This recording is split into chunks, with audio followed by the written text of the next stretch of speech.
Before we start, let me introduce who we are. We are a team behind Java project, a little team. I hope you like it, you use it, but today we are not going to talk about this project. We are going to talk about something else. Still, let me introduce you Marc Hoffmann, father of Java. I'm glad to be here today with Evgenii Mandrakov. Evgenii Mandrakov jumped into the project at the very beginning, and he did a lot of the low-level stuff, all the bytecode stuff, and he fixed a lot of bugs in not just Java, also in the JVM that we discovered during the developing this tool. Yeah. So, as you can see on the slide, we don't really have a common country between us. The only common country is Java Island. And we don't have a common language, so today we are going to speak bytecode. So, let's start.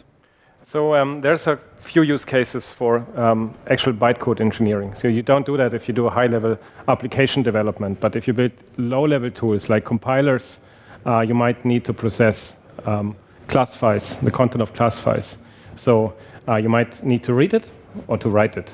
So in the example of the Java code coverage tool, we read existing class files from an application.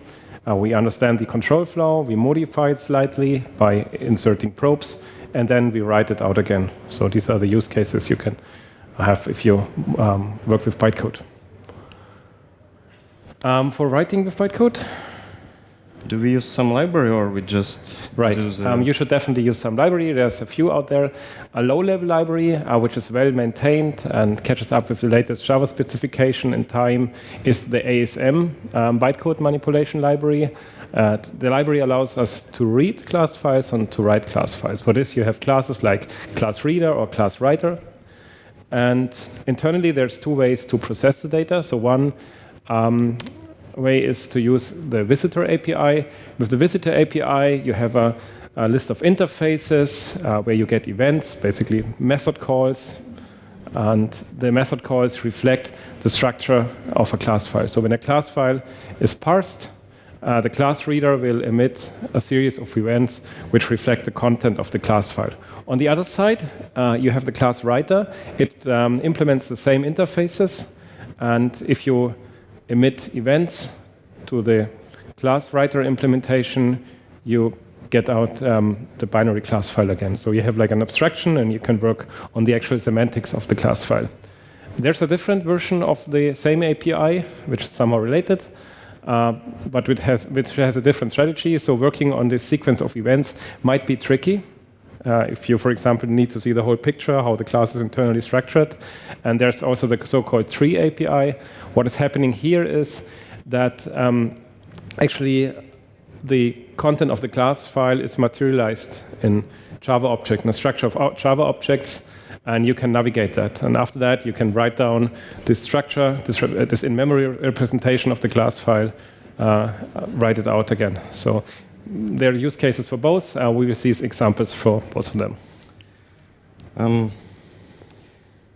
Based on our experience of decades of manipulating Java bytecode, no matter which tools you have, like ISM or maybe some higher level one like ByteBuddy, the next talk after us, we believe that working with the bytecode can be really tricky. It's anyway low level.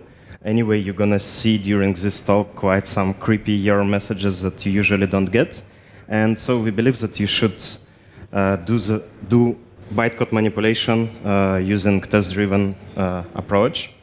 And we're really glad to be on this stage and actually be, after a long time, in the same room. So let's do a live pair programming. Let's do TDD. So who is going to write tests today? Now let's play. Let's play rock, paper, scissors. Okay. You ready?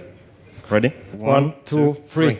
Okay, I'm going to write the tests. Let's start from something simple. Let's start from bytecode generation. And so the interesting question, how to test class creation. So I prepared a little bit of code for you, Mark. So first of all, the task, I'd like you to implement, to generate class, which will have a method add, static one. So I use find static. It should accept two integers and should return one integer. and I'm asserting the behavior, so it should be assumed of 2 integers. Pretty simple. And to simplify your work, we are not gonna write really class files on the disk, read them from the disk, etc., etc. We are gonna use in-memory class loader, so custom implementation of class loader, which can just accept some generated bytes, and then from those generated bytes, we could easily ask, okay, here is JVM, here is our class, please instantiate it, etc., etc. This is handy when you do some bytecode manipulation. So, can you implement So this? here we prepared a little step to actually create the class. What we see here is the class writer we've seen in the ASM picture before. And we emit some events to this class visitor. The method is still empty. And afterwards, we can flush it out as a byte array and have the raw class definition. So we do test first. So let's run the test. Test. Class not found exception adder. Sure, because there's no class yet. So we should add a class. There's an event for that we define the class as such. This is the visit method on the class visitor. What we define here is the class should be class file of version 1.5. It should be a public class. The name should be adder. And we inherit from Java-lang object. So now we should get a class. Okay, let me run the test. No such method. You want to have a static method called add. So we can actually call visit method with some parameters. In this case, again, we want to have a public method. It should be static. It should be called add. And this is the signature, actually, of the method. The JVM internally uses a very compact representation of types. And the uppercase I simply means this should be a primitive integer. And the return, so we have 2 primitive integers as parameters, and the return value will be, again, primitive integer. And what the method returns for us, we get a method visitor, and we can work on that. So let's see what happens if we just add the method. Absent code attribute in a method that is not native or abstract in a class file header. What does it mean, Marc? Yeah, we just defined the method, but there's no code attribute, so we need to add some code, some bytecode. And for this, we want to add 2 integers. There's an opcode for that, so we visit the instruction, add. I-add means integer add. And there's another opcode, I-return. We want to return an integer.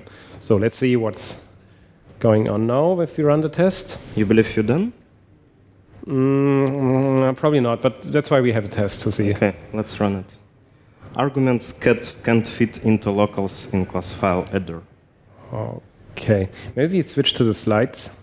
If you invoke a method, you need some space to store local data. In Java specification, the space is called frame. So for each method invocation, a frame is allocated. And there's 2 types of data. First one is the operand stack. This is how we communicate with the opcodes. So JVM is not a register machine. We push stacks on the operand values on the operand stack, and the opcodes work on that and might also return or push back new values on the operand stack. And we have local variables. So the point is they consume some space, and the amount of space they consume is static. So at compile time, we calculate the required size and actually define it in the class file. And all the verifier does, the class file verifier does, is to make sure that the bytecode, the actual bytecode, will not exceed this given size. So it has to be predefined. So when we create class files, we have to take care about that. So in this case, we need to add a new event, which is called visitMax. The first is the operand stack, and the second is the local variable. So where are the local variables here? This method has 2 parameters, and these are the first 2 parameters. We have index access to that, so we need space for that. 2 parameters, if you run again. Okay, it's probably better. No such method. What? Yeah, sometimes you need to probably we need to scroll down a little sometimes bit. It's a little bit hidden. Okay, let's see. Caused by verifier error, unable to pop operand of an empty stack. Yeah, that's what I told you. Just the I-add method actually works on the operand stack, and the operand stack is obviously empty. we need to push the local variables. And for that, we have the load instructions, and we can actually push the two parameters to the operand stack, and then afterwards we can add it. Okay, run again. Again, no such method. What's going on here? Verifier error, stack size too large. Okay, now we actually use that you're bytecode engineer? That's why I use tests. Okay. That's why I use tests. So now we are actually using the operand stack, and we have to reserve some space for that. And we have now two values on the stack. If we add 2 here, this should actually be enough storage for. Yay! Green. That's green. Nice. Mark, I'm actually not sure that the code that you wrote is correct. Let me add one more test. ISM provides a pretty neat API, already some implementation of class visitor, so-called check class adapter, that checks that its methods are properly used. So basically that you use ISM API correctly. And in this case, what we could do, instead of passing class writer to all our generation logic, we could pass this adapter. So let's say do not generate anything, just consumes our events, our method calls, and see from the check class adapter whether you did everything correctly or not. So let me run this. And check class adapter says that cannot visit instructions before visit code has been called. So you probably forgot something. Yeah, visit code is another method on the visitor interface, which should be the first one that is called. So in fact, the class writer is happy if that method is not called, but maybe other visitor implementations, so you can chain them, for example, to perform different tasks. They rely on the fact that these methods are called. So I always recommend to actually test that you use the API correctly, and ASM provides these tools for that. So you always include that in your test cases. Okay, now it works. Now the class is created correctly, it behaves correctly, and we use the ASM API. Nice. Yeah. It's pretty nice, except that I don't really like that I need to use method handles or maybe reflection to call what you just generated. I think that you usually would prefer implementing some interfaces that actually dictate the logic that you should implement, and it should be also important in code generation. So I propose to modify this test a little bit. I'd like you to implement an interface. We already have one in GDK, int binary operation. So it says that you should implement non-static method apply as int, and well, the behavior stays the same. You should return the sum. So I modified the tests. Let's run it. Obviously, it doesn't work. Another no such method exception, header.init. I even can't imagine that in Java you can type such name with less than and greater than. What's that, Mark? So this is a reserved name, which is reserved for constructors. So now we want to create an instance. So we actually need a constructor, otherwise we cannot create an instance of the class. And a constructor on bytecode level is simply another method with the name init. And well, let's add that. So here we have the init method, and in this case, it takes no parameters, it has no return value. This is like a default constructor, and should be public, so we can actually create the instance. So let's run that. We will probably fail. Okay, let's run. I What's don't see the missing reason here? why we would fail, but Execution can fall at off the end of the code. So obviously there's no return. So even if there's no return value, unlike in Java source files where we get an implicit return, in Java bytecode we actually need to return. We add a return here and we let it run. Both tests failed. Check method adapter also performs some data flow checking, so this one also failed. And also Java verifier says that, well, arguments can't fit into locals in the class file header. You said we don't have any arguments in this method. Right, we don't have any arguments, but the constructor works on an instance, It's like an instance method. In case we implement an instance method, there's an implicit first parameter, which is the reference to this of the object. So that we need at least some space for that. Okay, let's add some space. Right. Let's run again. Constructor must call super or this. Okay, so this is an empty constructor now. So unlike in source code again, if we do bytecode, we have to do all this, a lot of things by ourselves. And in this case, the constructor call, the super constructor call. So typically this is generated by the compiler, but if we work on bytecode level, we explicitly need to add this. So we invoke the super constructor. Let's add that. And there's a special opcode for that, invoke special for constructors. And we call it onObject. And the method name, of course, is init, because this is a name for constructors. And now we should... Why we call it onObject? This is because this is our superclass, right? We declared just a couple of lines above the... Right. It's our superclass. It's a super constructor. We cannot call it in a different object. Okay, let's run it again. Again, check class adapter also throws some exception, indicated that something wrong, and JVM says unable to pop operand of an empty stack. So now we're calling an instance method. It's the super constructor, so we need the reference to this. So for this, we needed to load it on the operand stack. Again, it's the A load. We just learned we have an implicit first parameter, would be probably index 0. So it takes quite some time. Can you be sure that what you write is correct? No. That's why I need always tests. Always okay. tests. Let's run test again. Class header cannot be cast to int binary operator. Yes, Mark, I asked you to implement interface. Yeah, we need to implement that. So in bytecode, we need to, in the header of the class file, we need to declare the interfaces which are implemented. So the visit method of the class visitor API allows us to declare the interfaces. So in this case, we declare the Java util function int binary operator. This is the internal representation again of types in Java with the slashes, no dots. And now we have the interface implemented. Receiver class header doesn't define or inherit an implementation of the resolved method abstract apply as int. So unlike if we do compile source files, we can perfectly create classes which implement some interfaces but do not implement actually the methods. And in this case, our method should be called applies int, and we have to adjust that. And also we make it non-static because it's not static, it's part of the interface implementation. Okay, test again.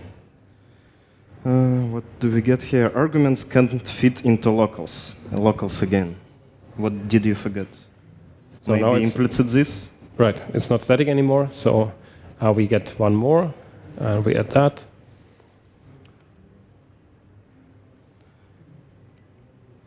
Register 0 contains wrong time. I was believing that JVM is a stack-based machine, not register-based machine. I don't know why. What does this mean? These are the creepy error messages from the JVM. So probably it's the operand stack, and so now we have to reorder our local variables. So as 0 is this, then the first parameter would be 1, and the second would be 2. Let's try this. Okay. Yay! Okay. That's great. That's great. I think it's enough with this basic example, Mark. Let's move to something more interesting.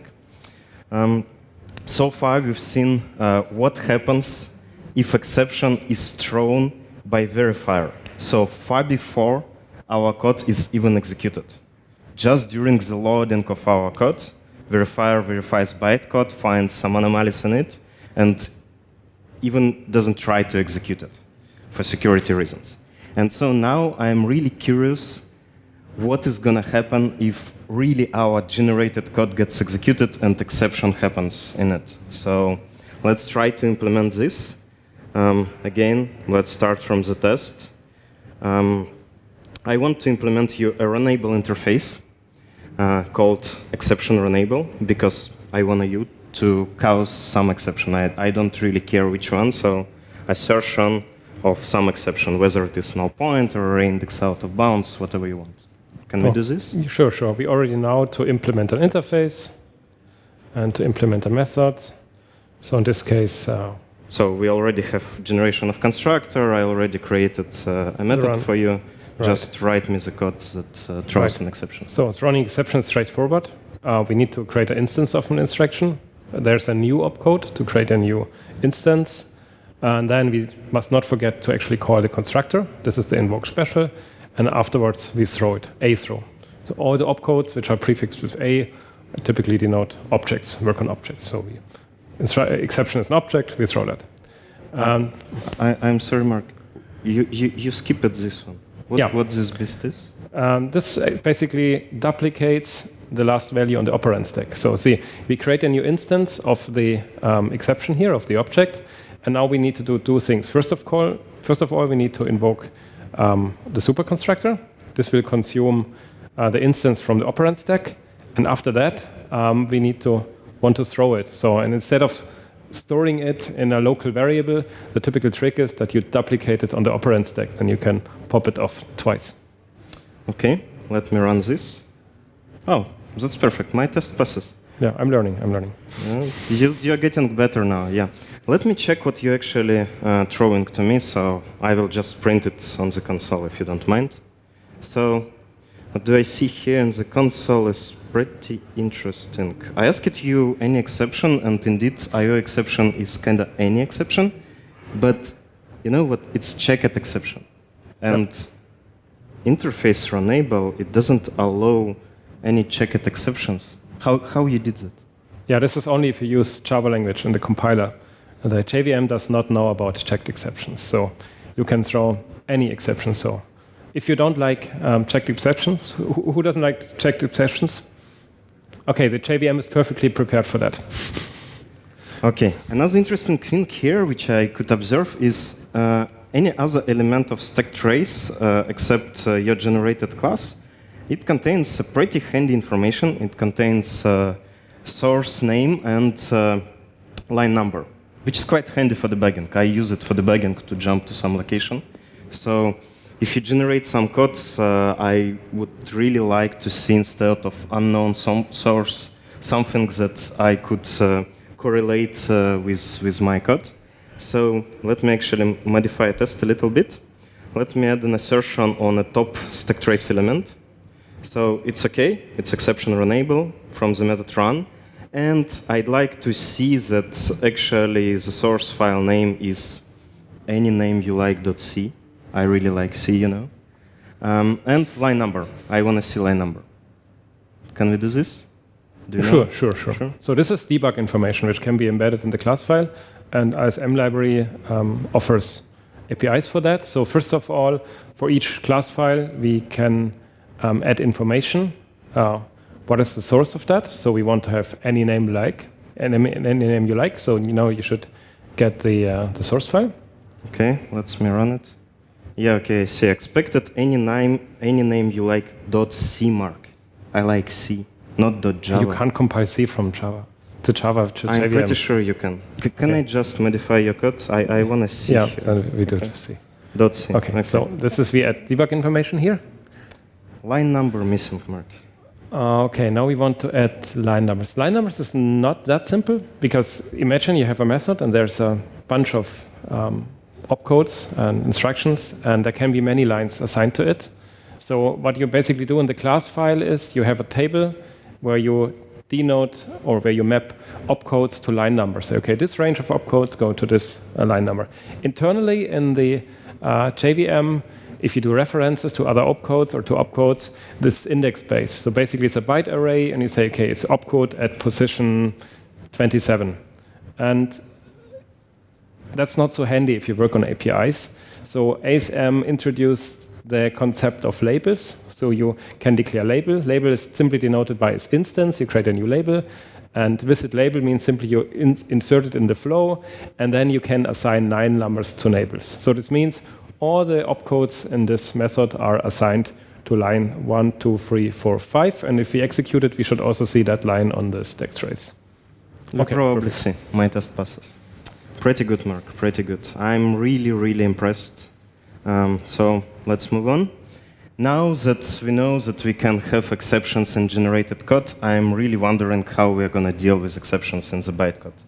you know, I'd like to catch exceptions, like to ignore null pointers, for example. Everybody don't like null pointers, so why not just ignore them? For this, we need to catch them. So now I'd like you to implement another thing. I again have a test for you. I'd like you to implement predicate from runable.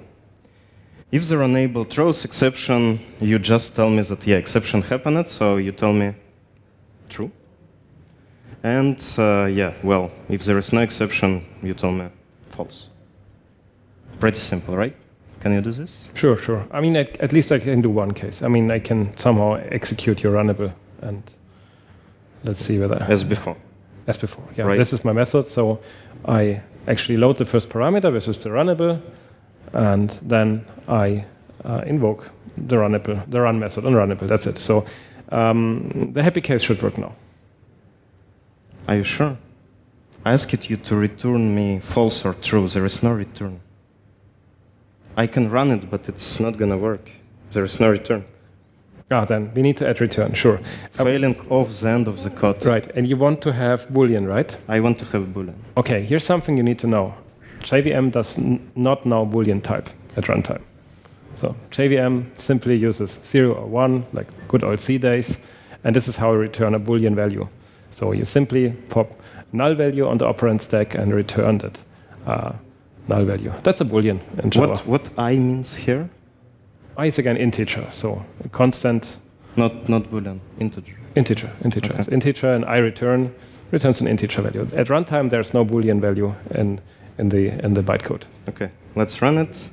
Indeed, happy case happened, no exception. You return it false to me, and this test passed, but another failed. I really want to see true in case of exception. So in this case, we need to catch the exception and actually return a different value. And we can add this here. In bytecode, we also have something like exception handlers. But it's very simple. So an exception handler simply marks a section, a range in the bytecode, which is guarded for specific exceptions. So what we need here is we need 3 labels. Same concept like with the line numbers. The first label marks the start of the guarded section. The second label, the end of the guarded section, and then we have an actually handler. And if we add that with the try-catch block, we have these 3 markers: start, end, handler, and the exception type we're going to catch. So if we jump to the handler, so if there's an exception, so first of all we guard the invocation with between start and end. That's right, and what do we do in case of exception? How do we handle it? Nothing. So we jump to the handler, and the JVM, if there's exception, pops the exception to the operand stack. So we discard that. We need to pop it from the operand stack, and then we have a different return value. Now we return 1, which is true, for for the exception, because you want to have true. This is pretty nice. Yeah, I see. Also, I see that you added something which I don't really know that exists in Java GoTo. Yeah, I believe it's that GoTo is back to the basic Fortran. No, there's GoTo in Java, which is an unconditional jump. So in case it's all a linear sequence in bytecode, so in case there's no exception, we don't want to end up in the exception handler here, so we need to jump around it and jump to the exit, and this is an unconditional jump in Java. Okay. So there's GoTo in Java. This time you did it right. Correct? I think so. Yeah, absolutely. You think so? Okay. I run it. It's indeed green. It's indeed green. I really like that it is green, but I think you are cheating since the beginning on me. You know why? I will tell you. So, StackMapFrames. You already talked about this a little bit, but I think you skipped quite a lot from the Java language specification. If I open this Bible, I could find in it a class file whose version number is 50.0 blah blah blah requires a list of StackMapFrames for each method with a code attribute. I haven't seen anything what is about StackMapFrames besides maximum and minimum. And you know what? What is 50 there? So 50 is the internal number of the class file version, and it corresponds to what? Java 6. Java 6. And what do you generate? You got me. 5. You got me. Yeah. Come on, we have Java 11. Can we just generate Java 11 class files? Can we? Yeah, we try. We try. Can we I will change here on 11. Java okay? 11, right. Right. Let me run the test. Ouch. I think your code is invalid. Yeah, I missed the... Expecting a stack map frame at branch target 10. Oh, Mark, come on.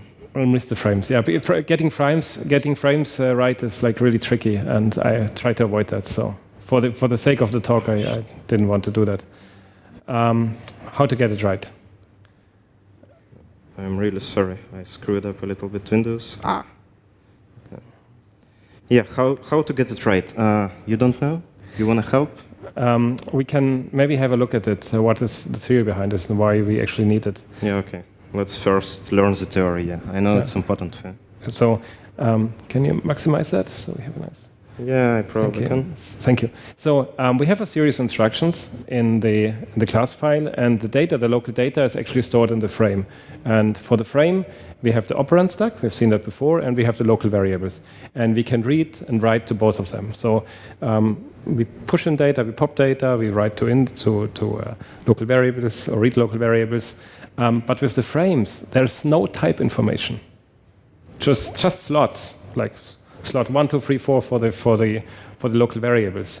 And it's the job of the verifier to actually make sure that what you pushed, for example, to the operand stack is a proper type for the next operation that possibly might pop it from the operand stack.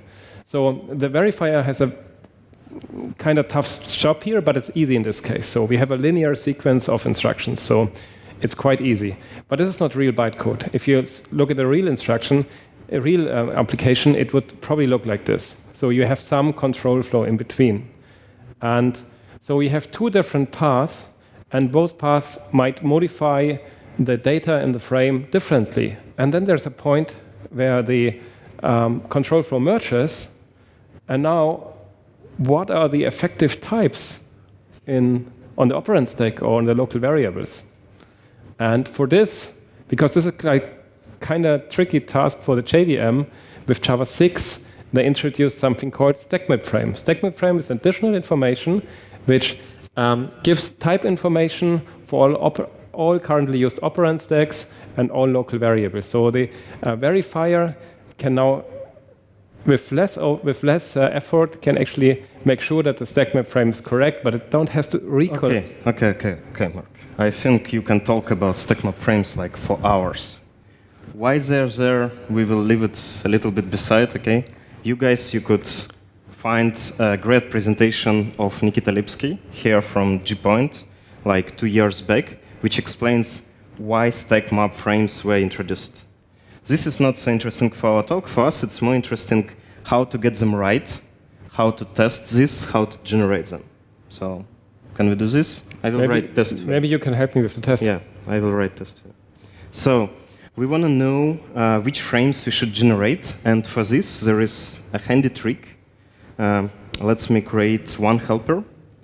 Let me use another ISM API, so-called trace class visitor, which just produces a human-readable representation of the class. And so I pass it to the class reader as a visitor, and I simply get a string out of it. So I have a string representation of the class. Another handy API here in ISM is that for class writer, you can pass some flags, and one of those flags has a pretty interesting name, compute frames. A flag to automatically compute the stack map frames of method from scratch. That's what we need, so probably they run some data flow analysis, and then what I could do is I could get what you just generated. I could ask ISM to compute frames on it, and I could dump what you generated, so your definition with expected definition, which contains the frames. Okay? Let me run this. Ouch. Yeah, if I run this, again, up, I get an interesting comparison. So on the left is what is expected with frames computed by SM. On the right is what you just generated. And so here we see that we need to have a frame on a jump target. Indeed, label 2, it's a label of exception handler. Label 3 is a label for the exit. And on those two, as you said, jump targets, indeed, we need to have frames. And it's nice that ISM actually computed for us all the information that should be included into the frames. So I guess now you could pretty easily add. I just copy that. I just copy that. Copy that. That's easy. So now I can add that here. Okay. So it's like visit frame, and I can add the information right here. So, but well, wait. If you can just calculate it, so why should I actually add it to my code? I mean, we can always use compute frames. Yes, but you know what? Computation of frames requires type information. And as you said, there is a moment in time where you can actually join multiple flows which potentially operate on different types, and class hierarchy might be actually not available. You know, your class path might be incomplete if you do this in offline mode, not into in runtime.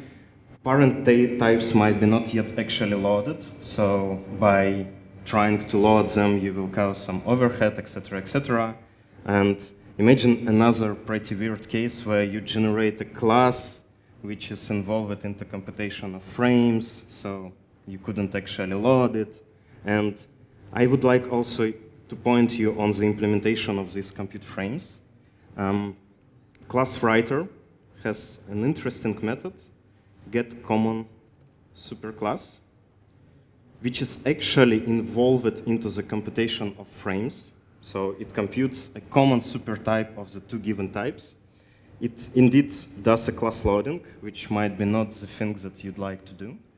And yes, you could notice that Javadoc actually explains that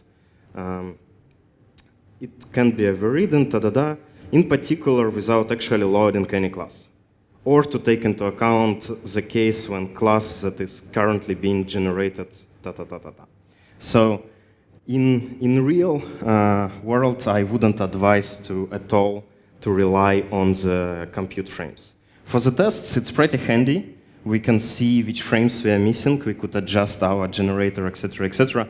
But in production, I would really love to avoid to compute frames. And I think there is another ways to deal with frames.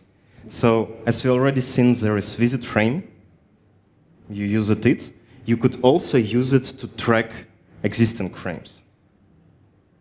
So if you get a class file for instrumentation, for addition of some instructions, you just visit existing frames and you can adjust them without recalculation. Like addition of local variables, it's just a little increment and you know which local variable you added. Another handy method is to use so-called analyzer adapter from ISM.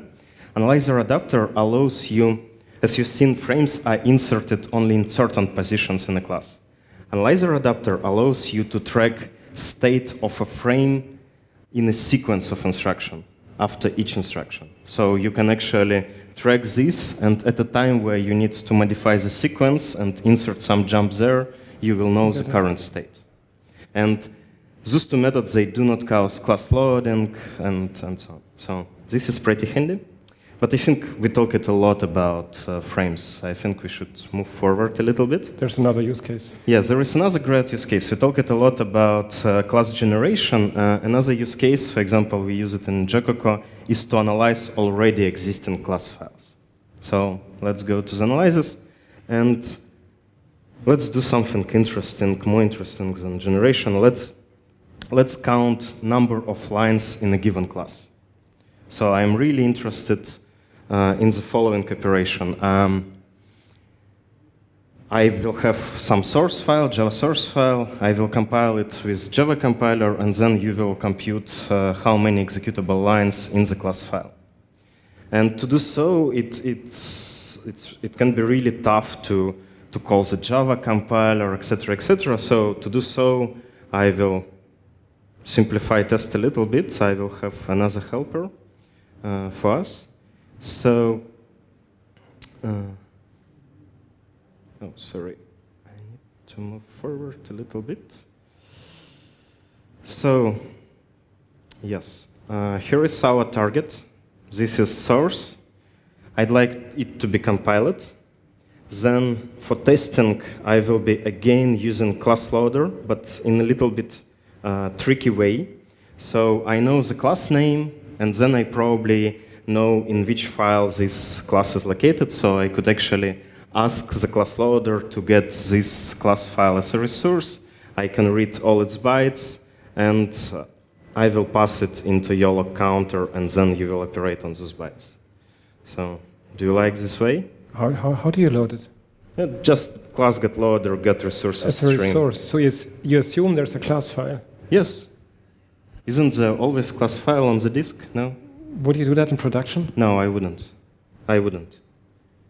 Java agents actually could operate on and produce class files at runtime. So you not always can get class file as a resource. And by doing this, you actually bypass all the Java agents. Like PowerMock, for example, constantly load classes from the disk, and this causes a lot of troubles. So no, for testing, this is okay. Even our in-memory class loader probably wouldn't work. For testing, this is okay, but in production, no. So, yeah, we get a testing infrastructure, and can you now implement the log counter? Actually, it's already there. Right. So the interfaces, what we want to do is we want to actually get the number of source lines which actually contain code. So in this case, we use the class reader from the ASM API, and for the class reader, we accept to our own visitor. So all the information from the class file is emitted to that visitor. Now it's the other way around. So now we read a class and we receive the events. And for this specific case, I implemented a line of code class visitor. What we keep here is a set of lines. This is distinct lines because we probably have multiple opcodes on the same line. And when we visit a method, we return our own method visitor. And all we do is to override the visit line number method. So we've seen that before to insert the debug information. When we read a class file, the same method is called for us, and we will get a call for every line. So we put that in our set, and then we know the number of distinct lines. So this should work for a simple example. This time it should work immediately? No intermediate steps? It works. Okay, let me run it. Yay, it passes. Let me do a quick test, Mark. Let me add to this target something like simple target constructor, why not return? Oh, test fails, so yes, I added some executable lines, and yeah, pretty good, pretty good. Okay, this is pretty nice, but imagine that in this test target, I could not just write a source code, but imagine that I could write assertions immediately there. And this is actually what we do in Jacoco, if you remember. We could write in the source code some assertions that we'd like to verify on this source code. Then this source code get compiled by Javac. Then we could actually load the bytecode from the disk, as we've already seen. Then we also have an access to the source code. We could actually extract those comments from the source code and actually verify assertions by executing methods on our tests that implement those assertions. So I have an example for you, Mark, which I steal it a little bit from Jacoco. So, like, yeah, a new example. Instructions counter test. It goes through some source reader to extract those commands. We're not going to go deep into this. But basically, at the end, it executes method assert on our test. And this time, we will be counting instructions on the lines. So for each line, I'd like to know how many instructions on this line. And I hope you learned already quite a lot about bytecodes during this session, and I hope our audience also learned it.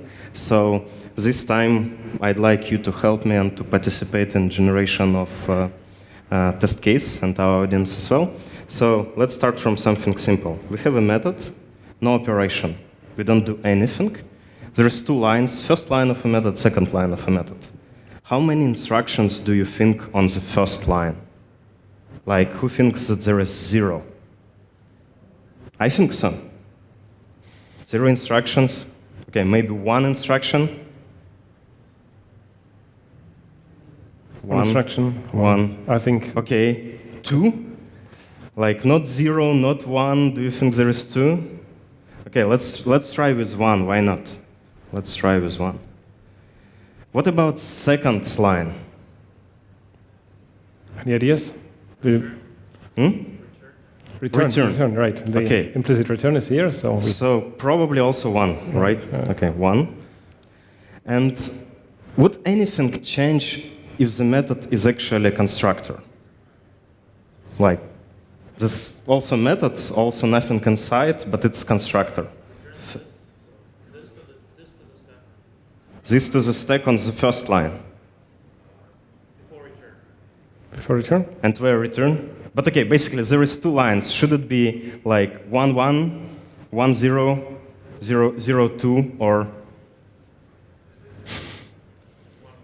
We are the compiler guys. 2, 1. Nice. Looks like this guy really listened. That's nice. Okay, let's complicate a little bit. Constructor was not so complex case. Let's try something which is a method which inverts a boolean. And okay, we remember that boolean is not actually a boolean but an integer, Still, in Java, we could write return not boolean. How many instructions this line has? Any ideas? Like, we have return, not, reading from the field, maybe 3, 4. 4? Okay. The majority is 4. 4.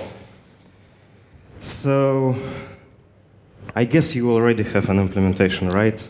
I prepared an implementation, but for this example, I would like to use the different API, the tree API, because my implementation is somehow stateful, and the tree API helps me a bit better here. So if I use the tree API, what I do is I create a class node. This is an ASM API, and the class node can store all the information, all the structure inside. And for this, I simply accept, from the class reader, I accept that class node. And now I have an in-memory structure of the class file, and as a second step, I can iterate over the content. So for example, I iterate over every method, and for every method, I count the instructions. And again, I have a map internally, and this is exactly the result. The map maps the line number to the number of instructions, and I update that. So for each method, I again iterate over the instructions, so I can't use fancy Java syntax here because ASM has quite some internal and optimized list APIs. So I iterate over all instructions, and whenever I encounter a line tag, this is ASM specific, there's no line opcode in Java bytecode, I remember the current line, so we are kind of stateful. And there's also like other types of instruction nodes, which is not real opcode. This is frame and label. This is all ASM internal, so it's not real bytecode. But everything else is bytecode, and for everything else, we increment the counter. I use the handy merge method on the instruction on the map API, which is a really nice method. You should remember that, and to increment the counter here. Okay, let's execute. Yep. Run. Line 8 expected 1 but was 0. So let's get back to our target. Line 8, beginning of the method. We expect 0 but got 1. There's nothing then the return statement, so there will be no opcode. Should I trust you or like 10 people? Tough choice, Mark. So I'd like to verify. Let's have a look at the class file. Here is our target. Here is a method nope, and it contains only one instruction, implicit return. and this instruction associated with line 9, and there is nothing associated with line 8. So let's fix the test. Let's rerun. Now it failed at line 15. Okay, we will get back to this a little bit later. Let's anyway have a look at the second example where our audience was pretty good and guessed correctly. So case of a constructor. Let's anyway have a look at bytecode. So here is a constructor. Indeed, it contains 3 instructions in total. 2 of them are implicit call of a superconstructor, and 1 of them is implicit return. First 2 associated with line 11, and the last one associated with line 12. Bam. What's happening in the last case? What's happening in the case of a Boolean negation? Again, let's have a look at the bytecode. Here is our method, and there is a bunch of bytecode, and indeed there is 6 instructions. The thing is, Boolean in the bytecode is represented as an integer, and to negate Boolean there is a comparison with 0. In case when it's true, we push on stack 1. In case when it's false, we push on stack 0. And that's pretty much it. So let's fix the test. There should be 6. Let's rerun. It's green. Cool. And here we are coming almost to the end. But before this, let me summarize some other things that we did not cover during this talk, but about which you should be aware. Be aware that JDK may play tricks on you. We've already seen that behavior of a virtual machine can depend on a class file version. We've seen this on example of StackMapFrames. But there is actually much more such cases. Be aware. Also be aware that virtual machine can actually execute invalid class files that ISM wouldn't be able to read. This happens, and here is an example of a bug report about this. Also be aware that Java compiler can actually produce such invalid class files. This happens. Also be aware that virtual machine might actually crash on absolutely valid bytecode. You take a spec, you read it, you write your bytecode according to the specification. It's pretty small. You can verify that you do not violate any rules of a specification, yet virtual machine might crash on it. And that's it. So now we really come to the end. Could you please, Marc, summarize what we've learned today? There might be differences, and the differences might even vary with bytecode versions. So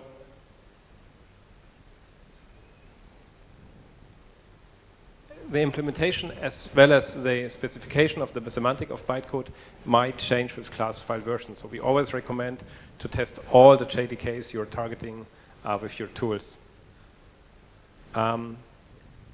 If you do bytecode engineering, you will see messages by the JVM you have never seen before. So study them carefully and try to understand what's going on here. Because of all this, we really, really recommend, if you do bytecode engineering, do it in a test-driven way. So if you do test first, it will really speed up your development cycle. Like you just hit the button and see whether the bytecode you instrumented, you created, or you analyzed will behave correctly, or you will get the correct behavior. It's so tricky to get it right. You don't want to have long test cycles. And also, we recommend to really invest in efficient test setups. For example, we created the executable comments for the Jacoco code coverage library. And for this, we have hundreds of test cases for all kind of language constructs, not only in Java, also in Kotlin or Groovy. And Scala soon. Scala will be coming. And so we have a readable test case, a readable test specification, where you see the source code along with the specified, with the expected behavior, and we can use that as a nice and maintainable integration test suite. So, thank you, everybody. All the code is already available for you in repository of Marc, CAFEBABE. So you see the link here. You can go check it out, see all the examples and these slides. Actually, you can see far more, and maybe later we will even add even more examples of bytecode. Thank you for listening. I hope you enjoyed. If you have any questions, I think we have like 4 minutes for them, or we can go to discussion zone and discuss whatever you want. Thank you. Thank you for your talk. I read in Dragon book that if you analyze your program by control flow graph, it's more expensive and complex than like visitors, but it gives you more possibilities to analyze your code. Can you explain exactly why is it? So it's about memory overhead. In the ASM library, if you use the visitor pattern, there's basically the amount of memory you create during it is basically zero. You just have the visitors and then method calls. So if you leave, like in our example, just the line numbers, it can be implemented very easily. I think here question is also about complexity, not really about memory overhead or whatever. In case of class visitors, I think mine is working. I hope. In case of visitor, you have events like one by one. So when jump is happening, you might not necessarily see the target yet. Target might be behind you or above. So you need to adapt to the stream API. And when you completely see control flow graph, so when you use tree API, for example, you could easily jump here and there, get back, and so on. So in terms of algorithmical complexity, it's probably easier to work with a tree, with a graph, not with a stream of events. But the tree is quite a few objects you actually materialize to represent. I hope we got your question right. Basically, you get an instance for every opcode, object instance for every opcode. It depends on your tool. So if performance is not a problem, you can easily use the tree API. No, I meant how complex to write this. I meant not algorithmic complexity, like how hard to write this code, like to analyze program. That data flow is more complex for you to implement. The tree API is easier to use if you want to see, for example, jump targets and you want to see the control flow. Okay, thanks.